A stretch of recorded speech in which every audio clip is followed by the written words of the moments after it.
Hello and welcome to Selena's Table and our little Aussie homestead. If you're new, I'm Selena. I was in the garden earlier this morning and I harvested this monster amount of ginger. Now I've already processed some of it and popped it into some little ice cubies, and I actually have another, 3 or 4, I don't know how big, maybe about 2 that size, actually in my dehydrator at the moment, to turn into some ginger powder. So today I want to show you some ways to preserve your harvest when you just get so much that it even can become overwhelming, okay? Ginger stores really well if it's dry, but eventually it will start to shrivel up and get old, and you've got a couple of options. You can throw the whole rhizome like this, once it's clean, straight in the freezer, and you can grate it as you need it. You can dry it and then turn it into ginger powder. I am going to make some more basically grated ginger, little ice cubes, teaspoons sort of size, that I will keep in my freezer for whenever I need ginger. Now, I won't end up processing all of this today. In fact, this will be the last bit of ginger that I actually do, because I do need to go through and decide which pieces I will set aside to regrow in spring. So this was all grown from ginger that we grew together in spring this last year gone, and so we've harvested it, and now I'll need to set some aside so that I can continue to grow ginger with no additional cost. I don't have to buy anything to do that, just put it into the ground.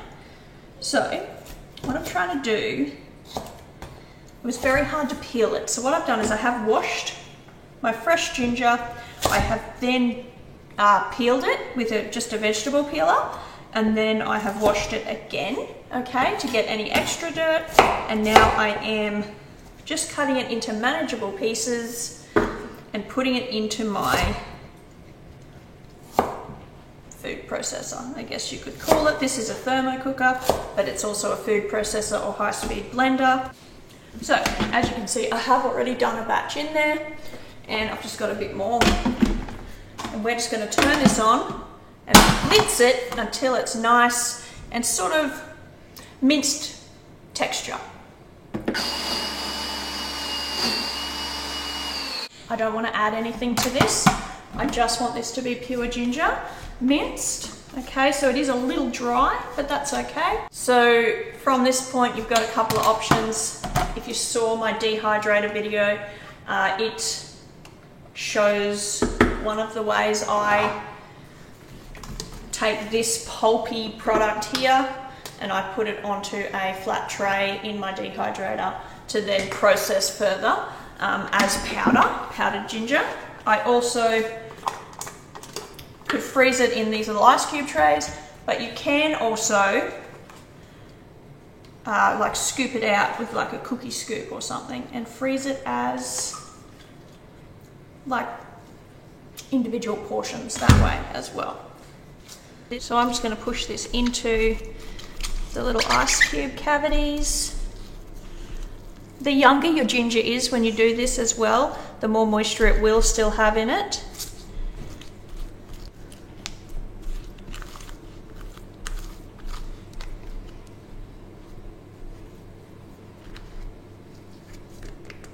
So just like that, these will go into the freezer.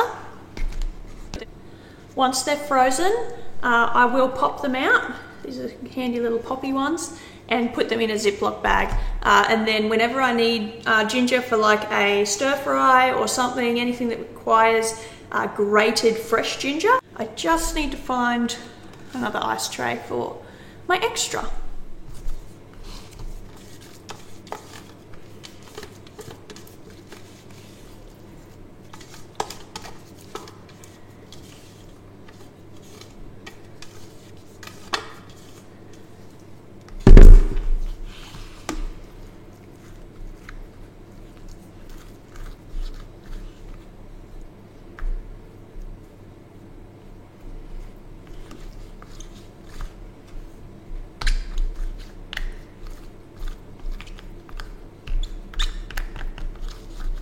Okay, so I didn't quite get another full one, but I will pop these into the freezer, and then when they're frozen, again, I'll just pop them into a zip bag, and then we'll move on to the next thing we're processing. Okay, up next we are going to do the coriander in a very similar way. So you do want to rinse this out. I'm not going to wash it as such, but I'm going to give it a good rinse so that we don't have any ginger left behind. I don't want ginger in my coriander, but there's no need to use a lot of soap or anything like that. Okay, so that's been given a good rinse out. Back in there. Okay, I'll get rid of this ginger. Not get rid of it. I'm going to move it aside, and we'll tackle the rest of that another day, and it'll probably mostly be just eating it fresh and using these frozen gingers as a backup and saving some for replanting. Up is the coriander basket, and again, if you saw the dehydrator video, you'll know that I did dehydrate some of that coriander already, but for the rest of it, I want to use it to make sort of the same thing as the ginger, but herbs, sorry, throwing things around. It'll be frozen coriander discs, I guess, and that will be mainly used for going into things like my wet Mexican dishes, my my Mexican taco meat, things like that that are wet. I'll add those to it. Not so good in things like guacamole, okay, because freezing changes the texture. So what I've got here is a whole bunch of mostly very mature coriander.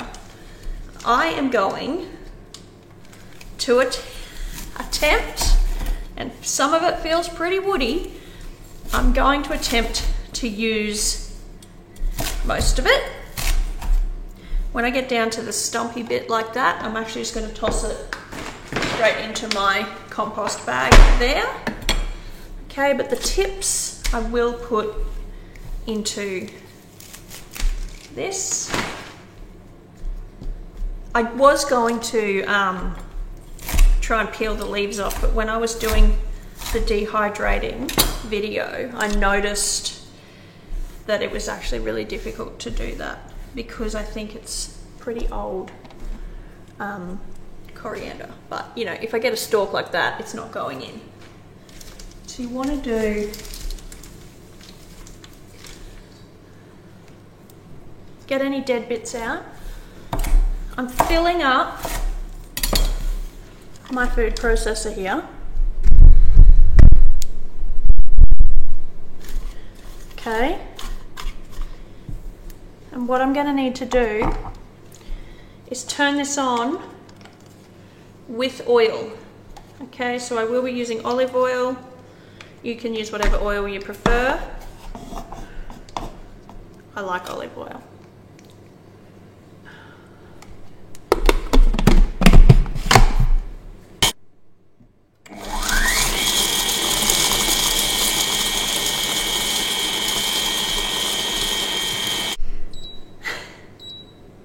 I should have chopped that up some more before I just went straight in, because now it's struggling. So let's turn that over, see if we can't force this.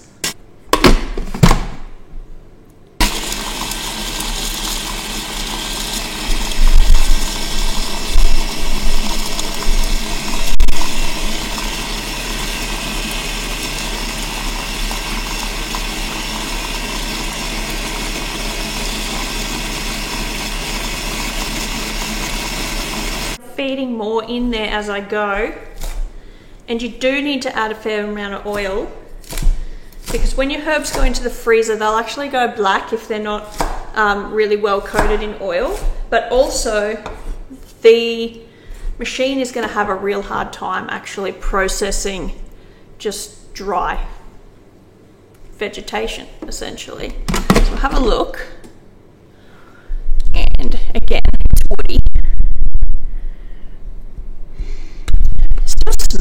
vine. Okay, so I'm going to give it a scrape. It's not woody like rosemary, like you can definitely still eat it. It's just a little more fibrous, I guess, than if I had have been able to pick my coriander a bit younger.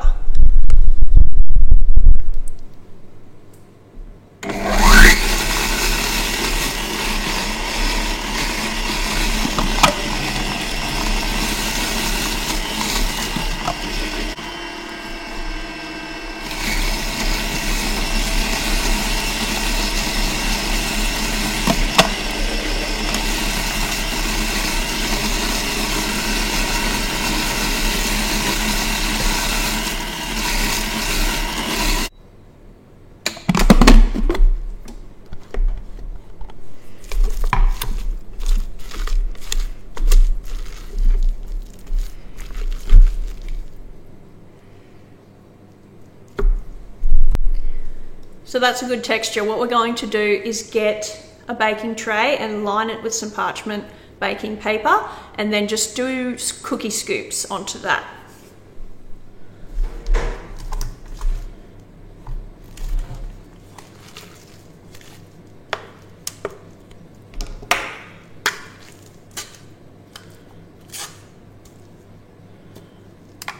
So just like that.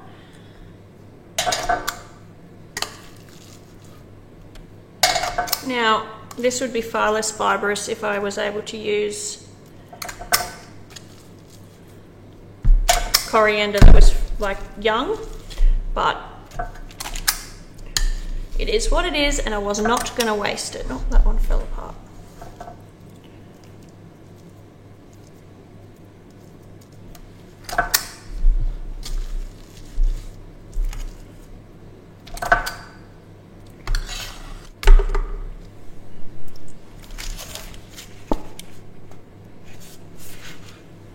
So again, I'll pop these in the freezer, and once they're frozen, they'll go into a labelled Ziploc bag as well.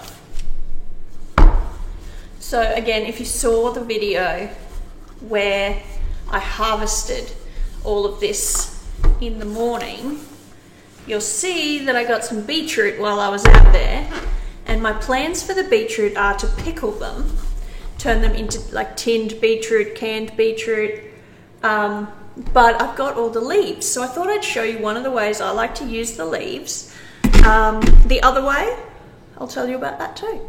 So you want to pick healthy, good-looking leaves for this recipe. All right. Oh, okay. This one here, they're looking pretty good. Minimal bug damage. Okay, and we will be using the stalks as well. So what I'm going to do is I'm going to use all of those. I'm probably going to need at least another one, maybe two. That one's not great. Bunches, I should say. Any that look old, we don't want the old looking ones. Or the too damaged of one, that one's all right. And I think those ones. Okay. So, the rest of these leaves will get washed and dehydrated and turned into my super greens powder.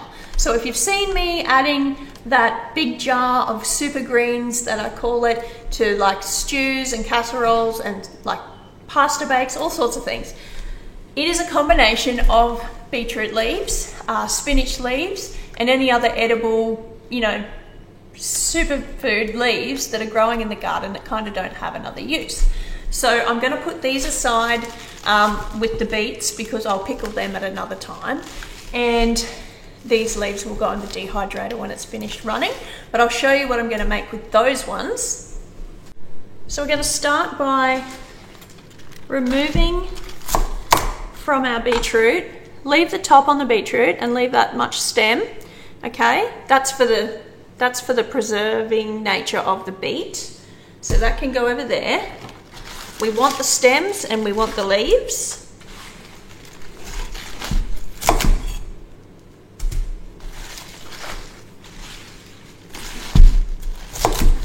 Look at that one, huge. Okay, now these are all going to be given a really good wash and dry, and then I'll move on. They are washed and I'm drying them. And while I'm drying them, I'm actually going to pick over any dead bits. We don't want that. Compost bag. Okay, they want to be good healthy leaves, good healthy stems. Okay, that's what we're looking for. So give them a bit of a pat them dry. They don't have to be like super dry. They've just got to be, you know, not soaking wet would be ideal. You don't really want water in this. So I don't think I've even told you what we're making. Beetroot leaf pesto. Now, if you've never had this, add it to the list of things to do with all those beetroot leaves that you decide to grow at some point. Goes beautifully with quiche, eggs, as a side. Goes beautifully in pasta. So we actually, for dinner tonight, will end up having beetroot leaf pesto, fresh egg fettuccine that we've already got in the freezer from the last time we made fettuccine, and some grilled chicken breast, I think. So good, beautiful, and it'll be beautiful pink coloured dinner. Really lovely, and it stores in, you can store it in the fridge for like a week, or if you're not going to use it all, which we won't, we will put it in the freezer in the same way as we have the coriander. Okay, so just getting these dried. Got most of the bad bits out. Okay, that aside. So in a food processor or high-speed blender or a Thermomix, if you have one, you want to put your beet leaves. Okay, give them a slice up.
Okay, beetroot.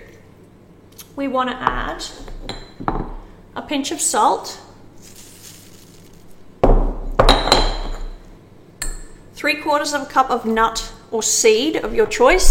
So we have a nut-free person in our family, but they're not eating with us today. So I will just label this pesto really clearly that it does contain nuts. Okay, this nut combination I'm using today is almond and pistachio. You could use pine nuts, you could use almonds, pistachios, cashews. You can also use pumpkin seeds or sesame, sunflower seeds. Okay, so that's an option for people who can't have nuts as well. So 3/4 of a cup of your nuts or seeds, 1/4 of a cup of Parmesan cheese. We want to put let's do three garlic cloves, only because we love garlic.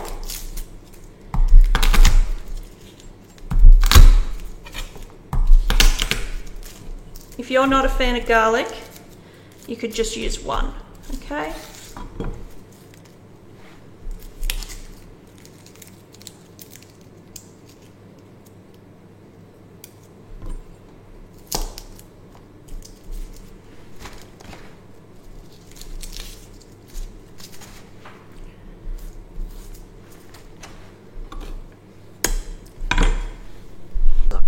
only crushed those so that I could get them out of the skin easier. So that is 3 garlic. Oh, I want a pinch of pepper.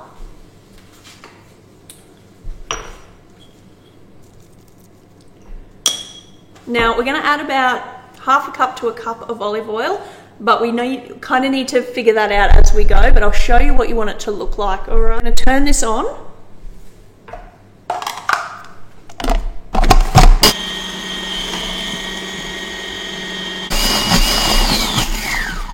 So I'll show you what we're looking like.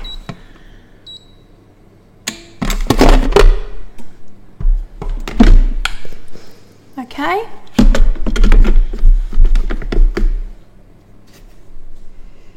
I completely forgot I needed to add a whole beetroot.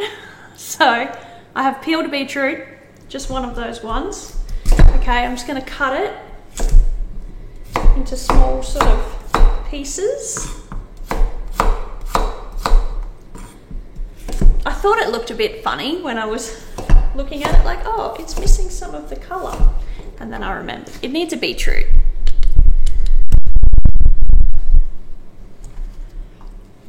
So add your beetroot. We will give it another process.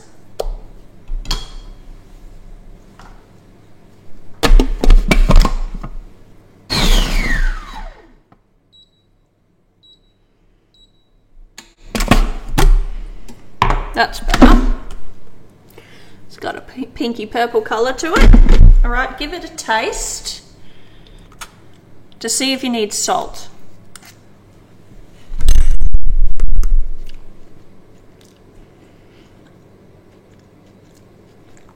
Does need a little bit more salt.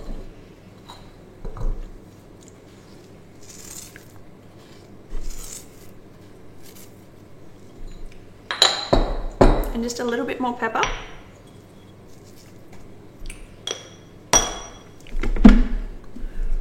Just going to stir that in.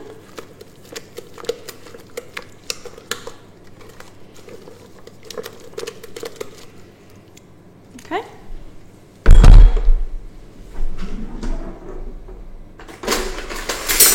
Get a new spoon. Taste it. It's quite garlicky. So if you don't like garlic, reduce that. It's really nice. There we go. So we'll just scoop that out like we did the other ones. Because we need some of this for dinner, I'm actually going to put some in a jar and just pop it in the fridge for our dinner. And the rest will go into the freezer.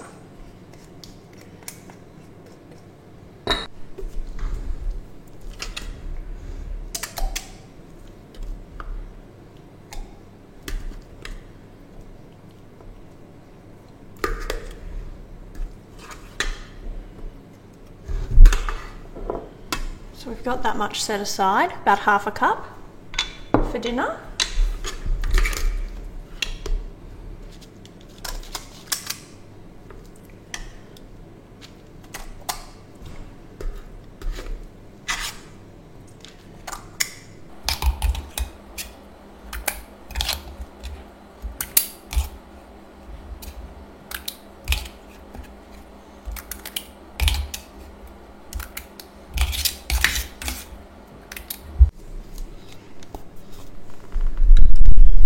So we'll set these in the freezer. Thank you so much for spending time with me today in the kitchen and, you know, maybe learning a couple of new ways to preserve your abundant harvest. I hope this video is helpful and feel free to like and subscribe if it was. I do read your comments when you make them. I don't always get a chance to reply, but thank you always for everyone who comments. And yeah, I'm looking forward to having some beetroot top pesto for dinner, and these guys are all going to go back into the freezer, so now we've got some things for the future ready to go. This makes a really quick, simple dinner, especially if you have pre-made some of that pasta.